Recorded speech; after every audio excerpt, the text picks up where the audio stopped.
Welcome to odds.com's college basketball show with me, Maxwell Smart. Welcome on in. It's really good to be back on the show, coming off a fantastic day.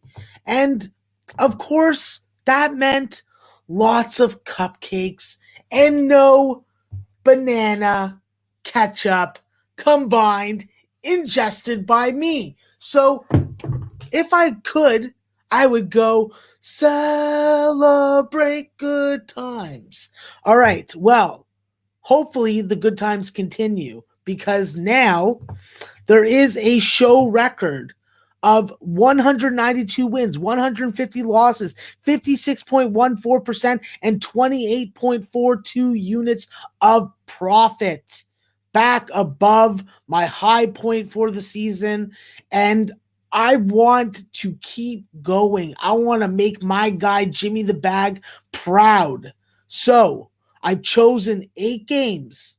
I've chosen some big games for you Power 5 type lovers out there. You're going to have some of the big games to watch, maybe tail me, maybe fade me on. You know how it is with Maxwell Smart. It is a roller coaster, and the roller coaster goes up, the roller coaster goes down. But hopefully for this show, the roller coaster keeps on going up. So let's get right into it.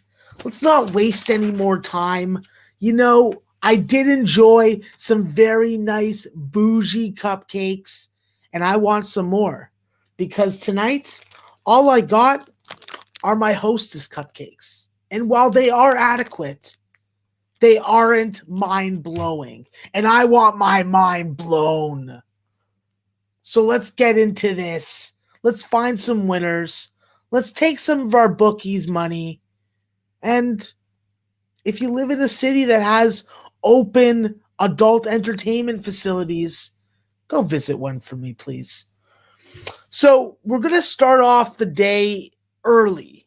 First game on the board, 2 p.m. Eastern. Northern Illinois going to visit Akron. The line opened up at 17, total at 132, seeing anywhere from a 16.5 to a 15.5, and the line between 132 and 133. Plain and simply, guys, with this Akron team, they got some unfinished business with Northern Illinois. The bottom line is this team lost on a 3-point bucket. I believe it was by Darius Bean, and they were able to win this game by 2 points at home. So I definitely think that Akron is coming, looking for some revenge, looking for some redemption. And listen, when we look at the Huskies, they're 1-11, 1-7 in league play.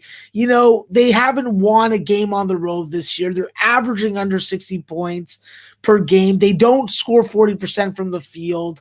And listen, aside from the second half where they went 5 for 5 from the 3-point line against Akron, this is a team that regularly has been shooting under 30%. So I do think that performance was an anomaly. And most importantly, you guys know I don't like teams that don't make at least 70% of their free throws. And this Northern Illinois team, they only make 60% and they only attempt about 10 a game. So not getting there, not really doing anything really special. The only person that's doing something special is Kyler Cochran. He's averaging 13.5 points a game. And then him and Trendon Hankerson and Darius Bean form a trio of double-digit scores. I think that defensively, and NIU definitely does a terrible job on scoring defense. They allow teams to score on average 45 points a game. And with turnovers, this is something that Northern Illinois doesn't really do a terrible job of.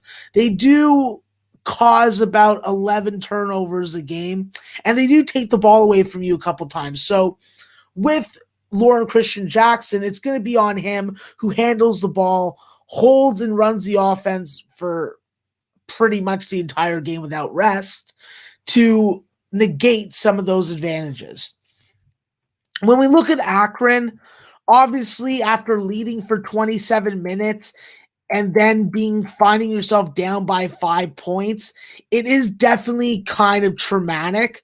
And I do think that this Akron team has remembered this game. They knocked off 7 or 8 straight after this loss.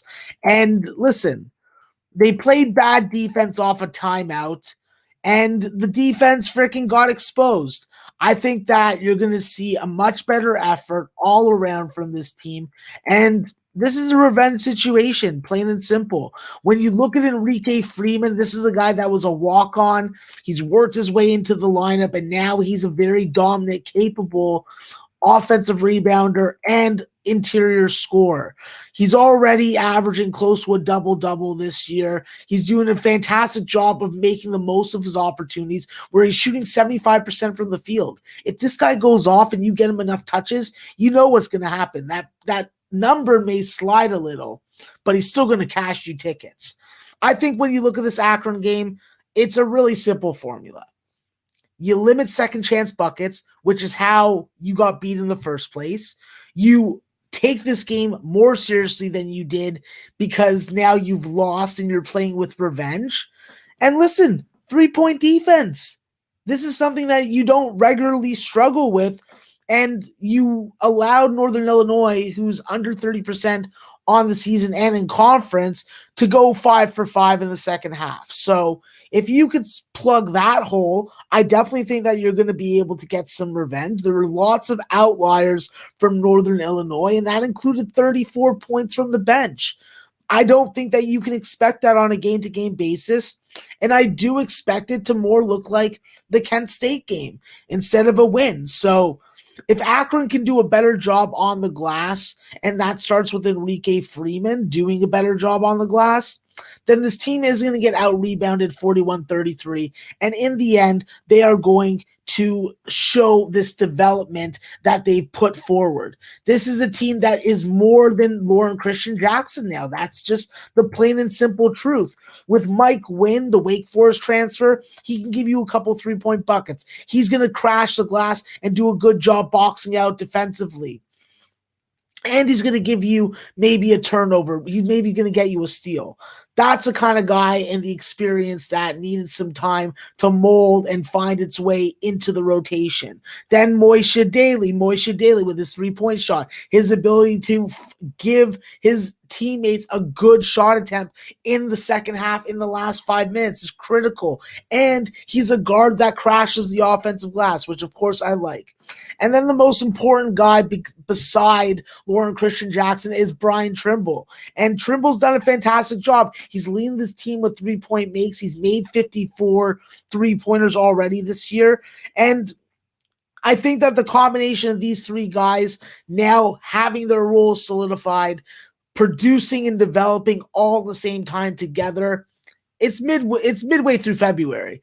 Akron, if they want to get into this MAC tournament, if they want to win some games and they want to freaking make a very unexpected road and path to the NCAA tournament, well, then you better get some revenge. You better cover this goddamn number. When I looked at this Akron number, I would have had them at 19.5 points as a favorite. So I think you know where I'm going. We're going to take Akron minus something on the spread, and I'm going to line shop for it right now. Right now, I see 15.5, 16, and 16.5.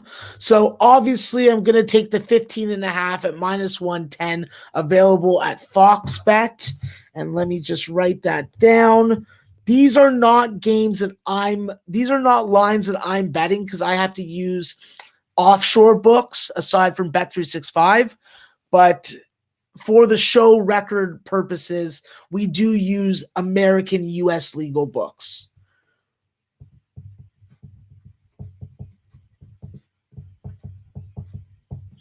All right. Also, when it comes to the total, this is a spot where I do think that I'm going to be doubling up on. I have seen Akron do very well in these games and be able to just get them over. And I think that at 132 at minus 110, available at Bet365, that's going to be the best number that I can get. So let me just see if there is a 131.5 at Circa. No, there is not. So I will take also over 132 at minus 110 at Bet365. All right, so we're on the board. We got 2 picks. We got the first game, and let's move on. So we're going to move on to a 6:30 game, and that's been moved up because of snow and other reasons. But it is Missouri versus Georgia. What we know about Missouri is this. Missouri is trying to avoid losing 3 games in a row in conference. This is something that they've been able to avoid, and I do think that they are going to find a way to not lose this 3rd game. Between these teams, there are lots of overs, and Georgia has been a stingy home dog, cashing 3 out of the last 4. But I do think that with this matchup, it does favor Missouri in a variety of different ways. I think that with Missouri, this is a team that definitely thrives on being able to get out to good starts and lead at half. This is something that you're going to have to do, and you're going to have to keep Georgia under 50%. This is when you win games. And Georgia, naturally, they shoot 45%, but as of late, this defense has been a little leaky when it comes to guarding inside the arc. And when it comes to volume shooting, this is something you got to stop with Georgia. Georgia's a team that thrives on getting 60-plus field goal attempts a game. And if you can keep them under that number, I do think you're going to be able to handle them and control this tempo and pace to a level that you're comfortable playing with. I think that with Missouri, listen, you got to keep teams under 70. That's when they're at their best. That's when they're winning games and winning on the defensive glass. You know, you do have good size when it comes and good rebound when it comes to Jeremiah Tillman and Mitchell Smith and Kobe Brown, all who are capable rebounders. But you need to basically do a better job against some of these smaller teams that are using their athleticism and quickness to get off blocks and get onto the glass. So if Missouri can do that, I think that they're going to be able to naturally exploit the 3-point defense. We've seen Xavier Pinson and specifically Drew Smith really start to get hot from beyond the arc. And with some of Missouri's 3-point shooting strengths, they have to be able to carry over. And I do think that on the road, we have seen this team be very cash heavy for you. And I do think that they're going to continue to do that. I think that this is a number that I would have lined for Missouri around 5.5 to 6.5. I think that at 3 or 3.5, it's a good number to get on them. And listen, it's really hard not to get on this over, but there is that Josh Applebaum system with the total moving. And at this point, I'm not really ready to hit the over. I do think that when you look at these two teams, 16 out of the 23 conference games that they play combined have gone over, and there have been quite a few numbers that have gone over 153.5. So this is definitely a pace and tempo that both these teams with their 3-point shooting and their defense on the Georgia side definitely can allow.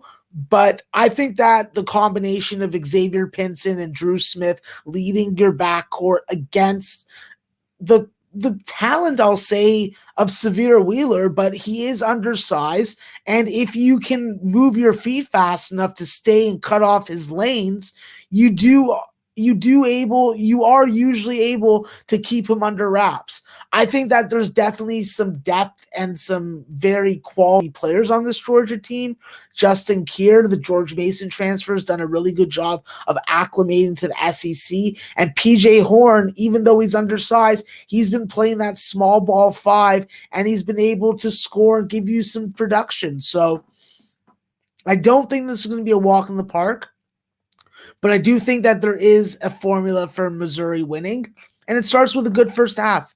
If they can set the tone early and really control the pace and tempo, hit some threes, they're going to take care of business. So we're going to jump on Missouri. We're going to leave the over alone. If you know me, you know I'm a volume guy, and I will be on the over when the morning comes and I observe some line movement. So right now I'm seeing a 3 I'm seeing a 3.5. And I am seeing at Circa. What do you have, Circa? Circa also has a 3. So I'm going to take the 3 at Circa, minus 110. Good number. Enough points of value to comfortably validate the play. So we'll go with that. All right. Easy peasy. We got 3 picks in. 2 games down, 6 to go. Let's move on to what should be a very interesting matchup and a quite predictable matchup. This is a matchup that reminds me of delicious cupcakes. Ooh, I love cupcakes. I like birthday cupcakes. I like Hostess cupcakes.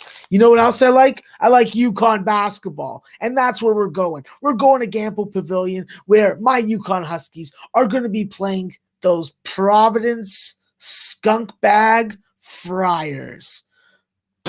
Pooey. That's what I gotta say. You know what? I don't know what they did to our Gatorade when we played them 7 days ago, but they must have did something at halftime because we came out a completely different team. But you know what? It's revenge time. It's UConn time. And I'm obviously going with my UConn Huskies, guys. Kind of diehard UConn fan would I be if I didn't?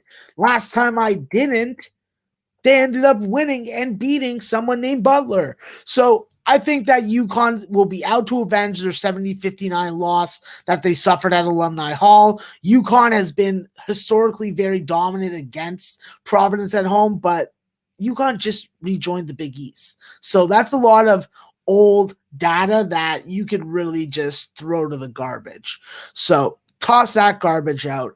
What's going to happen in my mind in a perfect world where there's no freaking food hunger issues, where there's peace in all 4 corners of the globe, is that James Bouknight, 30 minutes before the game, will be announced by the UConn beat writers to be warming up and getting ready to play. He looked good in practice. He's looked good on practice. He's looked good. Let him play. Let's get this doctor to sign off on the elbow. He's going to have to take some contact. It's not going to feel nice, but he's a man. He can take it. He wants to go to the NBA. He's going to get roughed up. Better get ready for it. So, UConn, listen, they're 6-5 in the Big East. They need to win this game. This is tournament hope type game. If they don't win this game, they're not on the last 4 in. They're on a line low. That means they won't be seeing the NCAA tournament in their first year in the Big East. And I just can't have that. I think that with this offense, listen, Tyrese Smart and RJ Cole better step the goddamn hell up. That's a given. But what isn't a given is the fact that we need more. We need Jalen Gaffney. We need Tyler Polley to both have good offensive games. And let's be brutally honest, Jalen Gaffney passed up multiple good looks at the bucket to try and pass to his teammates, which resulted in turnovers. And Tyler Polley, he wasn't doing us any favors. He went 1 for 8 from the 3-point line. So it's goddamn redemption time. It's redemption time. Full 40-minute effort. UConn lost 37-25 in the second half against Providence. You cannot have those type of adjustments made against you in this game. Fouling. This is a disciplined, defensively sound UConn team. They should not be fouling 23 times in a game. Obviously, there were some fouls at the end of the game that contributed to it that were more based on trying to extend the game and try and break the margin down. But you only got to the free throw line 9 times. You only made 5 of those 9. You left points on the board. You had weak ball movement. You need to play a faster tempo. If you're going to play a game that ends up in the 125 to 129 range, you're going to lose. And you're not going to cover. And I'm going to be very distraught. So, with UConn, they had a bad game. Do they deserve to be favorites? I don't really know. I think so. because outside of that game in conference, they have a 3.5-point scoring margin. They're hitting 7 threes and 35% in conference a game. They're doing a decent job on the offensive glass. They're not getting destroyed. And the ball movement, ball facilitation was 25 to 30% better than it was against Providence the first time. So limit the fouls, better ball movement, do a good job from the 3-point line, and don't get shut down because Providence defense is going to do a good job. I think that this is a spot where I'm taking my Huskies, but I'm going to be very ready to jump on something Providence if I start to see the waves getting big and the clouds forming and, let's be frank, the cock soup getting ready to be served. So, reluctantly, guys, I am going to take UConn. I'm not going to touch the total. If it's a UConn win, I do think it goes over. If it's a Providence win, I think it stays under. That's my consensus thought on it. Right now, I see 5.5. I see 5.5. I see 5.5, and I see a 5 at -112 at Fox Bet. Okay, that is what I will take. Let me just record this.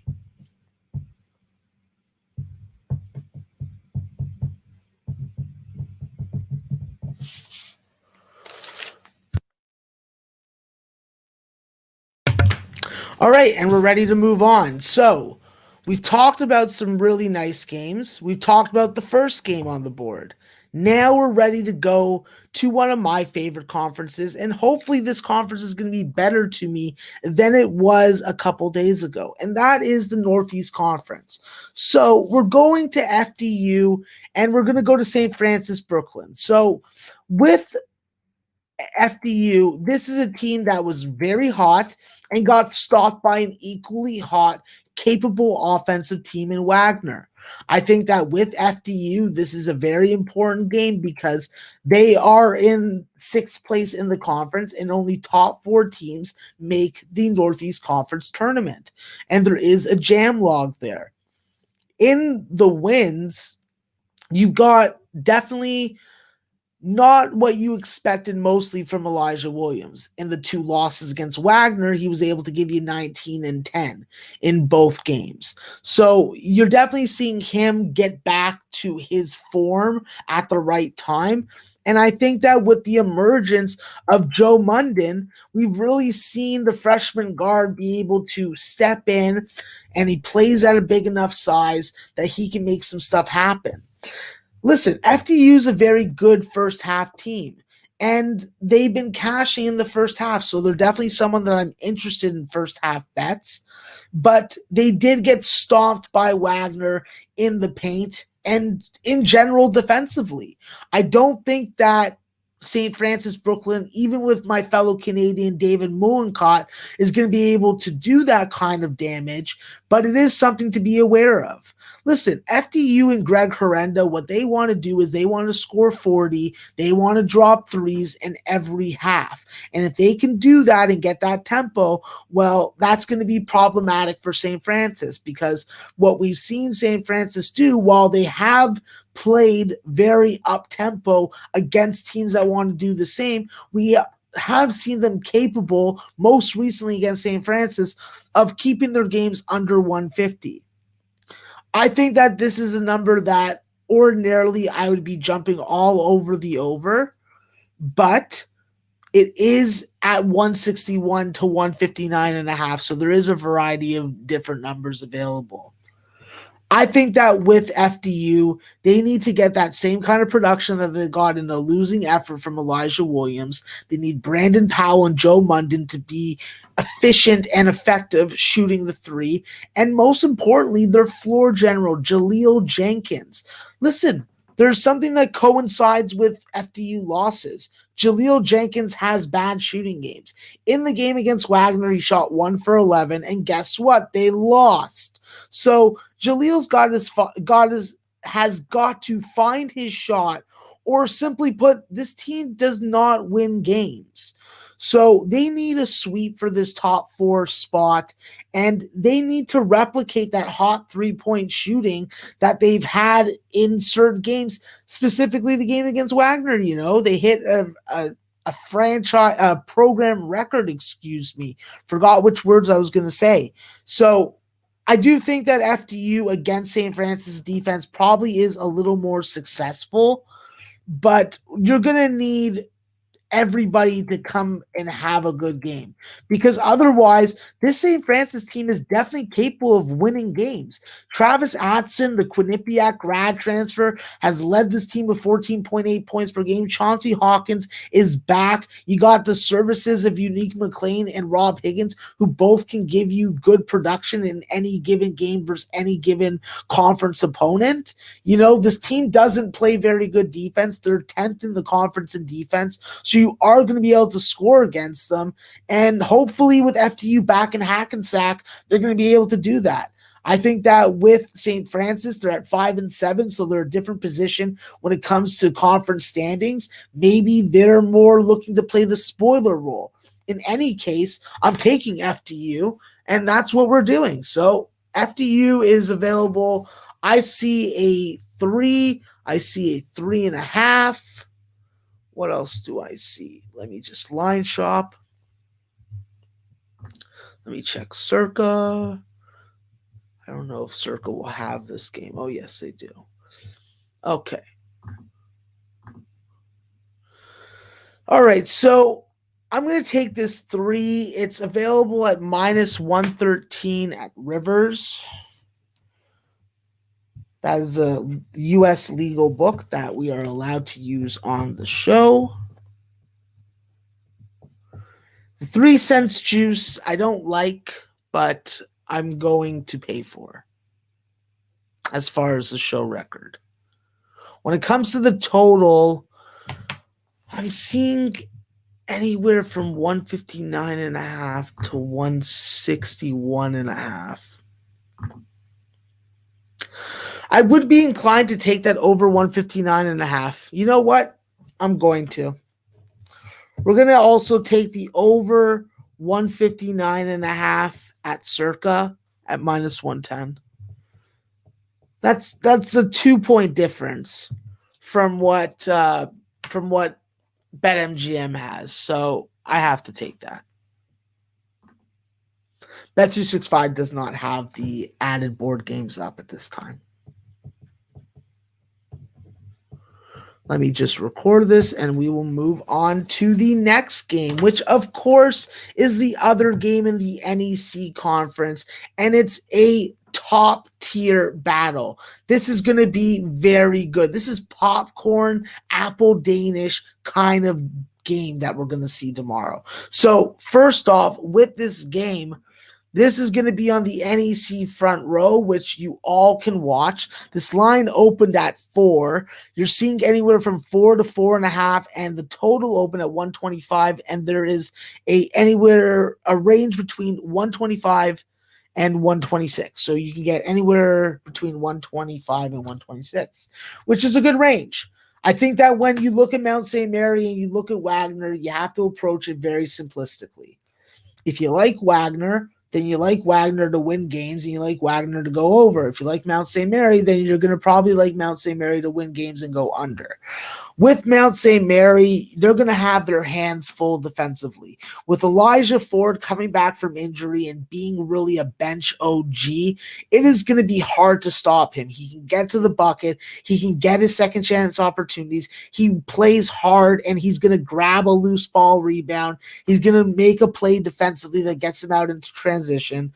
And I think that it's really more of what else is there and what started to emerge. We've seen Delani Hunt really start to emerge, averaging double-digit points and getting some conference recognition as the freshman of the week. And with Will Martinez and Alex Morales, these are guys that know the system, been there and done it before, and are giving you the same kind of production. Alex Morales has been capable of giving you a 20-plus point game, and Martinez has just been a solid contributor that just quietly goes about his business and gets stuff done. When we're looking at this Wagner and Mount St. Mary team, listen, Wagner's 8-3 to the over, Mount St. Mary's 4-10 to the under. So that's why I'm just like, listen, the number obviously matters, but the team and style also matters. And when we're talking Mount St. Mary, we're talking defense, The defense continues to be the Mount's main form of success this year. When the Mount wins games, they hold you under 55 points. What they did to LIU most recently was very problematic for offensive-minded, fast tempo-minded teams in the NEC. They were able to shut a team down that averaged 76 points per game to 53, 32% from the field and under 30% from the three-point line. I think it was closer to 20, actually, rather than 30. The Mount, what they do on defense is they dominate everybody and everything. Every statistical category that you would use for your capping, they lead the conference in. So it is just such a contrast in styles and ways that teams want to win, that with the Mount, post scoring is so important for them. Holding hot scoring teams down is going to be hard, especially against this Wagner team. They're going to need Nano and Malik Jefferson to get those double-doubles that they've been capable and have been able to produce in the same game. I think with this team being at home, it's a major plus for the Mount. And listen, with them dominating like this, you forget about their X factor, which is Mezzi Offram.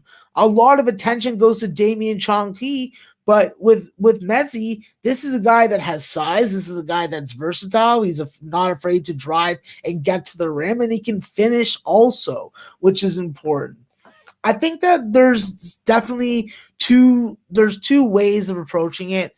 Like I said, if you like Wagner on the over, you're definitely taking a team that you're getting some value on the line, the team that is chasing the Mount for top spot.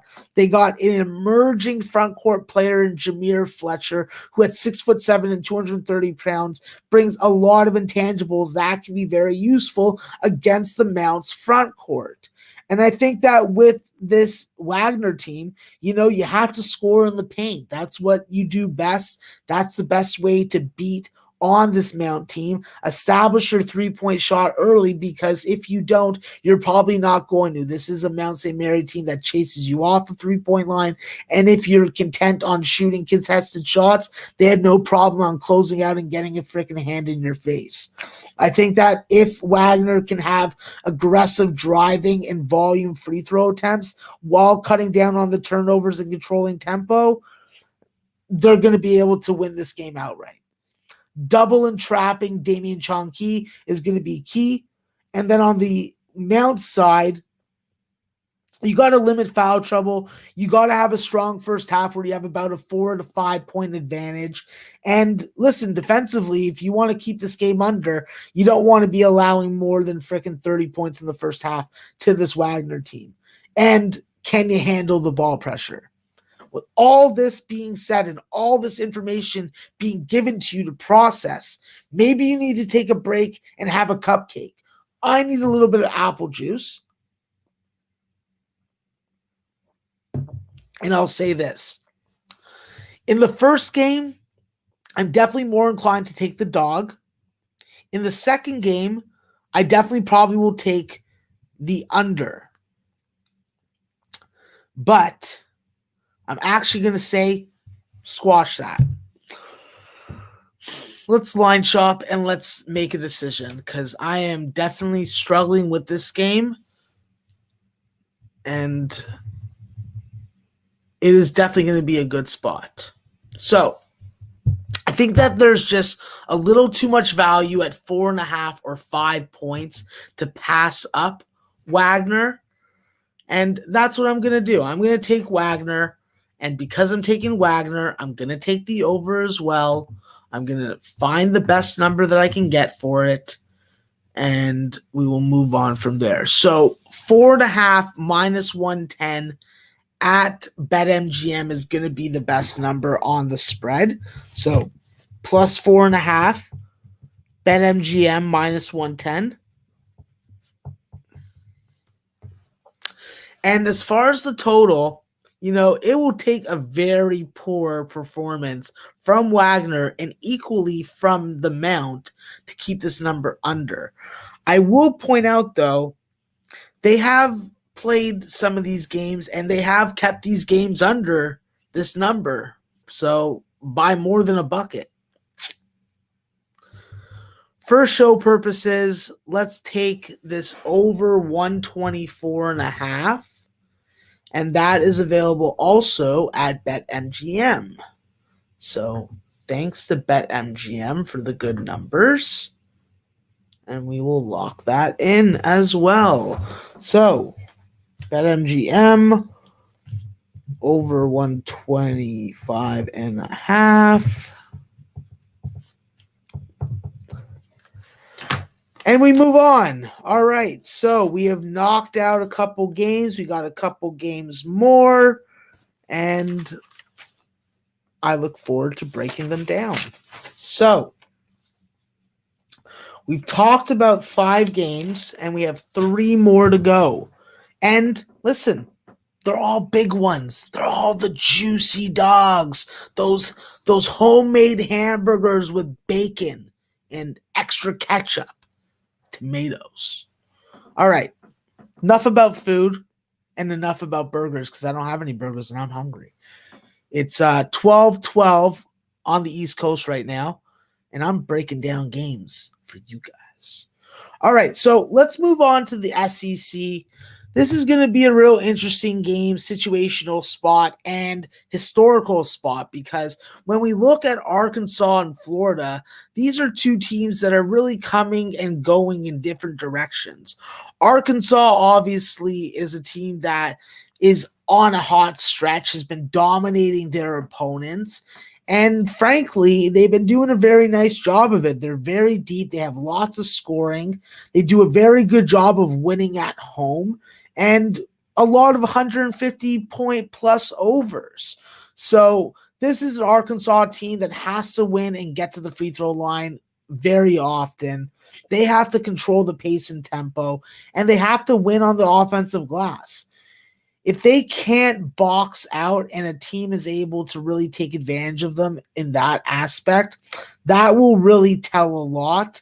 And how Arkansas deals with ball pressure. Are they the ones that are the aggressors or are they on the defensive? These two areas will definitely indicate a lot to me in game at least. And how Arkansas avoids the rim protection of Omar Payne and even to an extent Colin Castleton. I think that with Florida, there is obviously the possible layoff effect, but with their performance against South Carolina and having to stew for 13 days about it, it's a real hard spot for me to not look at the Gators.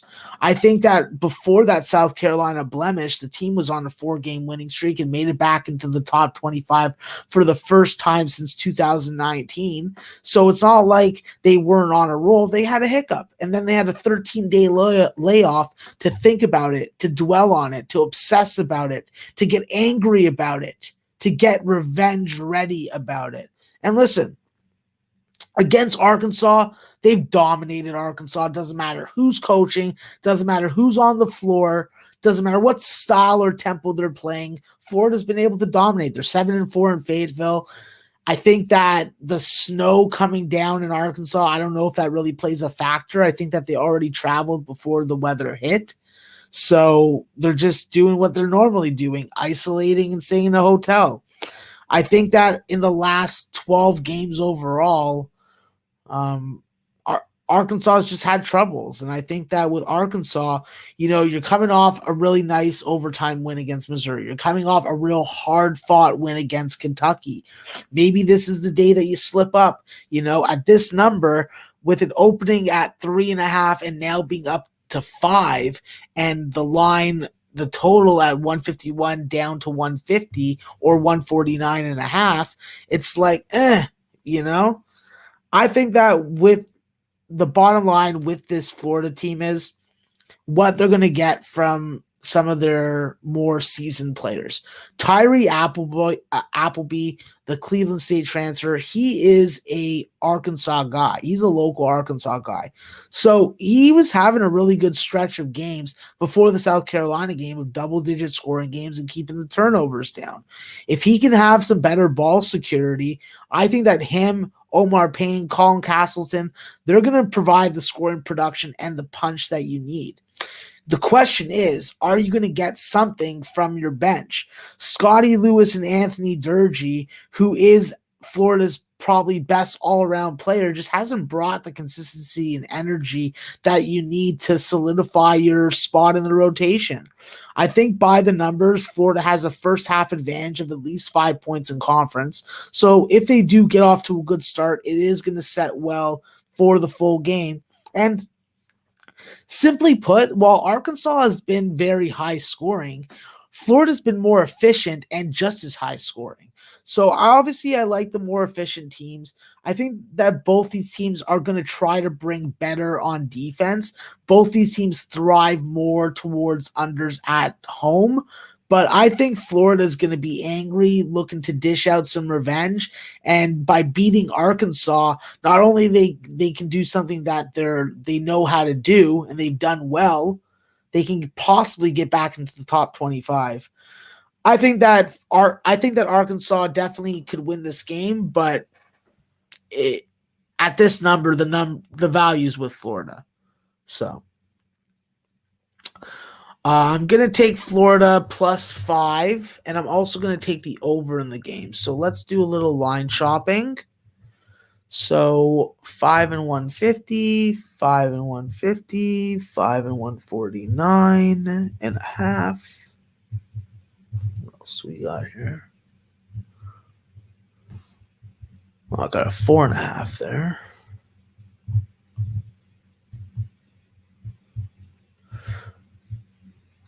All right, so I'm going to take +5 with Florida at -110 at Bet365.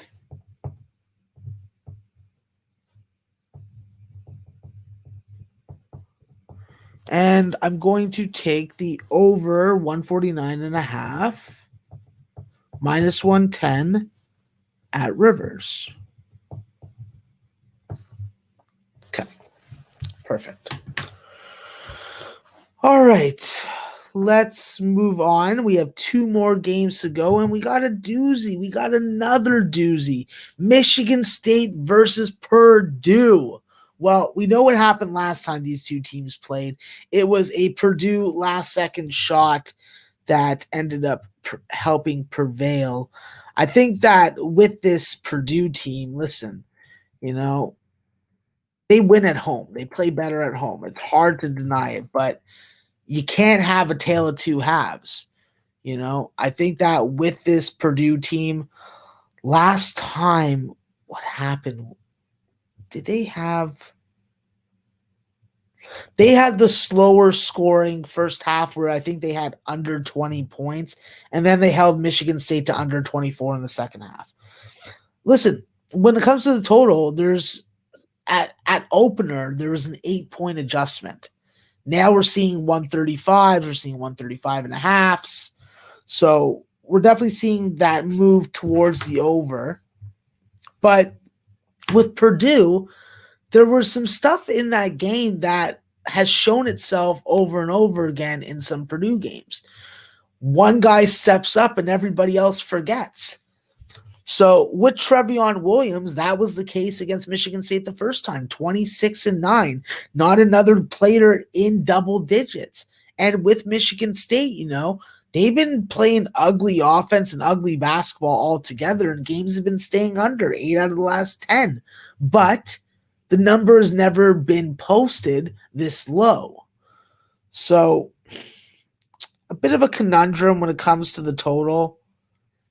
I still would like the over in the game, but we're skating really thin, possibly too thin to make a show pick on.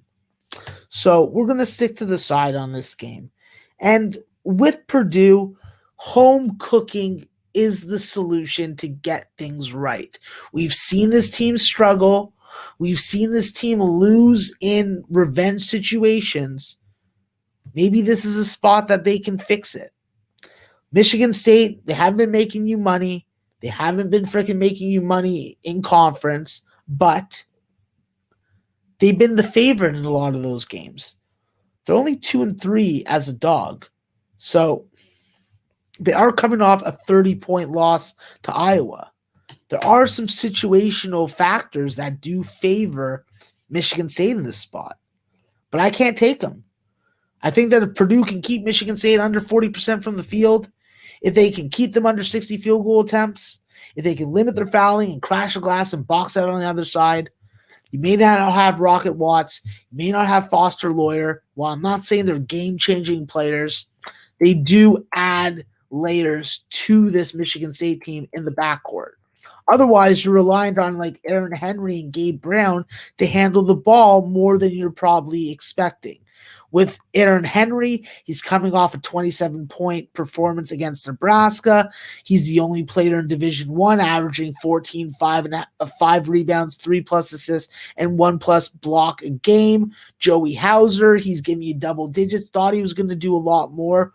He had his career high against Wisconsin and really hasn't been able to put that type of offensive performance back together. So I think that on paper, these guys should be able to stay within the number against Purdue, but with Josh Langford being, I would guess, a little bit inconsistent and having to rely on so many guys that really just haven't been there, like Malik Hall and Julius Marble, Marcus Bingham, it's just not a good spot in my opinion. I think that the first time the Boilermakers played Michigan State, they didn't really have to deploy a lot of Zach Edey. I think that Zach's earned his spot in the lineup, and I do think that if he can stay out of foul trouble, he's going to be the X factor in this game. You do have a solid quartet of guards and strong defenders that Matt Painter has raised and developed, but I just have to look at Purdue in this spot. I have to look at Purdue in this spot. So that's what I'm going to do. I think that Purdue at 5 or 5.5 is probably the best number that I'm going to be able to get. And I'm going to line shop to see if I can get it. Because plain and simply, I just think that this group in Purdue,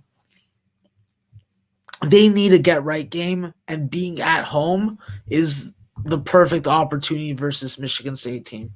So the best I can do is get a 5.5. So that's what I'm going to take. Unfortunately, I'm going to be able, well, actually, it's not unfortunate.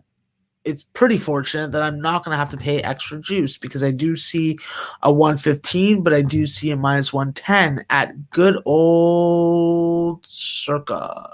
Oh, no, not at Circa. Bet365. Circa has a 6. All right, so yeah, we're going to take Purdue. We're going to take the -5.5. That's available -110 at Bet365. So I know it's a lot of favorites. Playing the numbers, and that's how we have to approach it. So we'll keep on going. We're on to our last game, and it's a doozy. It's going to be a game that takes place in the A-10. It's taking place between a powerhouse and then a very close-knit, balanced, unselfish developing team in the LaSalle Explorers. LaSalle is playing St. Louis. They're going to visit St. Louis. This line opened at 14.5 for St. Louis, and it jumped all the way up between 15.5 and 16.5. I even see a 17 on the board. So definitely a lot of sentiment towards St. Louis. They are coming off a absolute dismantling of Fordham, but that's Fordham. This LaSalle team actually beat St. Louis 82-75 in the first game. This total opened at 142.5, and I see it anywhere from a 142.5 to 143.5 available at American US Books. I think that with this LaSalle team, what we saw in the first game against St. Louis was the emergence of Sharif Kenny. Sharif Kenny hit 13 out of 15 free throws. That output right there was single-handedly the reason why LaSalle won that game. And listen, LaSalle's going to be looking for their first win at St. Louis since 2011, and I don't think it's happening. The Explorers, listen, they had a really good game. I call it an outlier game, and they reverted back to their most recent form against my St. Bonaventure Bonnies, where they lost by 13. I think that with this LaSalle team, you got to keep them down to the three-point line. If you let this team shoot threes, they are going to make you pay for it. And whether it be David Beatty, whether it be Jack Clark, whether it be Christian Ray, all these guys can score. And then with Jig Brickus, Jameer Brickus, the freshman point guard is like another Posh Alexander. He just doesn't get the credit. The kid's giving you double-digit points. He's putting in that goddamn work. And I'm telling you, the Coatesville, Pennsylvania native, he's knocking down 50% of his shots. He's getting 3.5, 4 assists a game. I just think that this is going to be a very tough game for St. Louis to dominate. But with Jordan Goodwin in the fold and having Hassan French down low to rebound for you, it isn't that terrible of an idea. I think that with LaSalle, they got to exploit St. Louis's three-point defense. That's been the Achilles heel of St. Louis all year in good games and in bad games. If you can hit threes, then you can stay in it. But I think that they're going to have a rare off-shooting night from the three-point line. I think that they're going to force the issue in tight quarters, and it's going to work against them. It's going to work into turnovers and St. Louis freaking transition opportunities. And even though LaSalle is 5-0-1 as an ATS dog of a 10-point spread or more, St. Louis is still comfortable carrying and taking care of these numbers. The one number they lost in this point range was to LaSalle. So I think that if St. Louis gets better three-point shooting this time around and makes the free throw line more of their friend, winning on the offensive glass is obviously a foregone conclusion, and doing a better job on the other side of the glass also will help. Don't give these guys second chance opportunities, extended possessions, squeeze that goddamn ball. And if you don't squeeze it, don't look at your fingers and blame it on them. You're the idiot that's operating them. So St. Louis, in my opinion, is going to win the turnover battle, keep their turnovers under 10, way less fouling, way better ball movement. Javonte Perkins and Gibson Jimerson are going to hit lots of threes, and Jordan Goodwin's going to take motherfuckers off the bounce to the bucket and get himself, hopefully, 3 or 4 and ones. Listen, St. Louis in wins, the game goes under. In games they lose, the game goes over. It's a pretty simple formula, in my opinion. And when I look at St. Louis, this is a team that I'm going to be looking at the first half. I think they have an 8-point first half advantage, so you're probably not going to get that line. You're probably going to get somewhere between 9 and 10.5. But I think that St. Louis is going to lock down every aspect of LaSalle's strengths on offense, and they are going to get their goddamn revenge. And I'm going to be on them again. Well, I don't think they're going to win this game by 26 or 30 points. I do think that anywhere between under 17 is a capable number of cashing. So let's do a little line shopping for this game. It's the last game on the Maxwell Smart odds.com college basketball show board.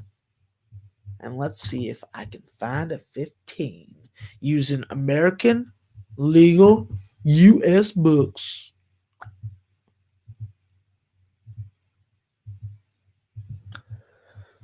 And I cannot. I can find a 15.5, and that will have to do. 15.5 available at minus 110 at BetMGM. Love BetMGM. I was in one of their commercials. I was only in it for like 3 seconds, but it was great. It's a highlight of my life. And of course, because I am taking St. Louis and I have simplified this game when it comes to the total, I am going to take the under 143.5, and that's available at Bet365 at minus 110 as well. So we are doing a good job of getting good numbers with good VIG at reputable U.S. legal books who pay out, from what I'm told. All right, well, let's do a recap, and let me grab my second sheet that I threw to the ground, and then we will put a bow on this present they call a college basketball pick show. Hopefully, they are good picks, and there will be no need for this and this together in here. So, we start off at 2 o'clock with Akron and Northern Illinois. And we are going to be on Akron minus 15.5, minus 110 at FoxBet, and the over 132 at minus 110 at Bet365. We then move on to the SEC with Missouri, and we're going to take Missouri minus 3, minus 110 at Circa to deliver a cold bowl of cock soup to the Georgia Bulldogs. Then we go to a personal game, a very biased game, a game that I will be watching intensely and trying very hard not to scare my old senior dog, Oliver. It's the UConn Huskies versus the Providence Friars. It's a revenge game. And my UConn Huskies are the play for me, minus 5.5 at minus 5 at minus 112 at FoxBet. I won't be able to get that number, so I am very jealous. Let's move on. FDU is playing St. Francis Brooklyn. I am taking FDU minus 3, minus 113 at Rivers, and reluctantly, Noli knows the master Jedi of unders, the man who makes unders great again, would not approve. I'm taking the over 159.5 at minus 110 at Circa because there's a 2-point difference in the market. I have to take advantage of that.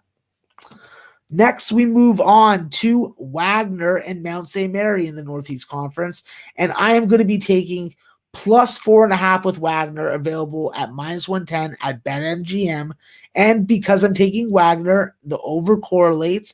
I am taking the over 124.5 at BetMGM minus 110. The next game is Florida and Arkansas, where I am taking Florida plus 5, available at Bet365 at minus 110. And I am taking the over 149.5 minus 110, available at Rivers. Then we're going to go to the Big Ten, where I'm going to take Purdue minus 5.5, minus 110, available at Bet365, and hopefully 7'4" Toronto native Zach Edey comes through and has a dominant game for the ages to remember. For the ages, excuse me.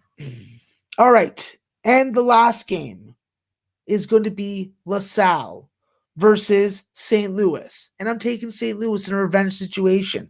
Minus 15.5 at BetMGM minus 110.